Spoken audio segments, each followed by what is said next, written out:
મનરેગા કૌભાંડ બાબતે આજે જ્યારે મનસુખભાઈ વસાવા એમણે પોતે પોતાની સરકારમાં ગાંધીનગરથી લઈને ગ્રામ્ય કક્ષા સુધી કેટલું મોટું કૌભાંડ થાય છે એ ઉજાગર કર્યું છે, ત્યારે એમને અભિનંદન આપું છું.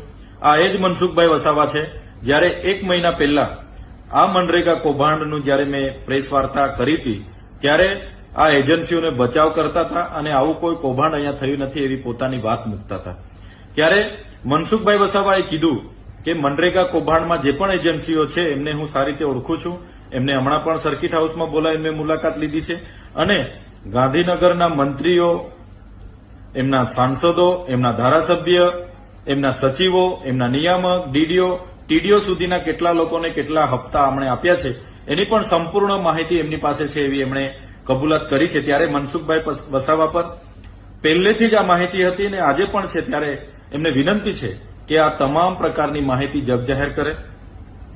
કોઈ પણ જિલ્લામાં જે પણ કૌભાંડો થયા છે એ કૌભાંડો એ એજન્સીઓને જ્યારે 2017 સુધી પંચાયતો પોતાની રીતે કામ કરતા હતા, ત્યારબાદ બચુભાઈ ખાબડ મંત્રી બન્યા અને એમના સાંસદોને સાથે રાખીને આ વિસ્તારમાં મટીરીયલ પૂરું પાડવાના નામે એ ચાહે જલારામ એન્ટરપ્રાઇઝ હોય, મુરલીધરન એન્ટરપ્રાઇઝ હોય, રાજ કન્સ્ટ્રક્શન હોય કે સર્વર્ણ કન્સ્ટ્રક્શન હોય, તમામ એજન્સીઓ લાવીને મટીરીયલ પૂરું પાડવાના નામે ટેન્ડરો આપવામાં આવ્યા. આ એજન્સીઓએ એક પણ કોરીમાંથી કપચી, લીજોમાંથી રેતી કે કોઈ દુકાનમાંથી સળિયા સિમેન્ટ લીધા વગર કે કોઈ જગ્યાએ એ મટીરીયલ પૂરું પાડ્યા વગર બોગસ રોયલ્ટી, જીએસટી વાળા બિલો મૂકીને કરોડો રૂપિયા સરકારી નાણાં પોતાના ખાતામાં જમા કર્યા અને એ નાણાં કેટલાય નેતાઓને, કેટલાય અધિકારીઓને એમણે વ્યવહાર કર્યો ને આ કૌભાંડ છેલ્લા 5 વર્ષ સુધી ચાલ્યું. તો આ એજન્સીના ખાતામાં 2500 કરોડ રૂપિયા જમા થયા છે. એની સઘન તપાસ થાય એવી અમારી માંગણી છે. સાથે સાથે આ એજન્સીએ જે પણ કૌભાંડો કર્યા છે એમાં આઉટસોર્સિંગ કર્મચારીઓને એમાં આરોપી બનાવવામાં આવે છે. કેટલીક જગ્યાએ પંચાયતો પર દોષનો ટોપલો ઢોળવાની વાત છે.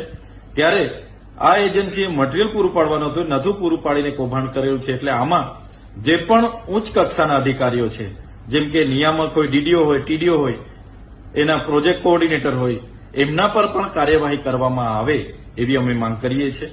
આમાં મટીરીયલ પૂરું પાડવામાં પંચાયત કે સરપંચ ક્યાંય જવાબદાર હોતા નથી. એટલે જે પંચાયતો પર દોષનો ટોપલો ઢોળવાની વાત છે બિલકુલ પાયાવિહોણી છે. સાથે સાથે હમણાં જે તપાસ ચાલી રહી છે એમાં મોટા ગજાના મંત્રીઓ, સાંસદો, ધારાસભ્ય, એના સંગઠનના માણસોના નામો પણ બહાર આવે એવા છે અને મનસુખભાઈ પર માહિતી છે. ત્યારે આમાં મને લાગે છે આવનારા દિવસોમાં હાઈકોર્ટના નિવૃત્ત ન્યાયાધીશની અધ્યક્ષતામાં સીબીઆઈ, ઈડી અને જીએસટી વિભાગને સાથે રાખીને તપાસ કરવામાં આવે એવી અમારી માંગણી છે.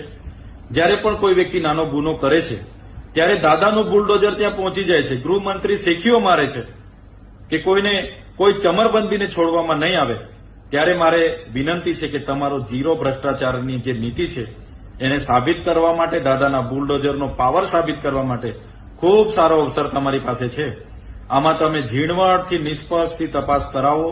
જે પણ લોકો જવાબદાર હોય, તમારા સરકારના હોય, ચાહે વિપક્ષના હોય, ચાહે સંગઠનના હોય, ચાહે ગમે તે મોટા અધિકારીઓ, એના પર કાર્યવાહી કરી બતાવો એવી અમારી માંગણી છે.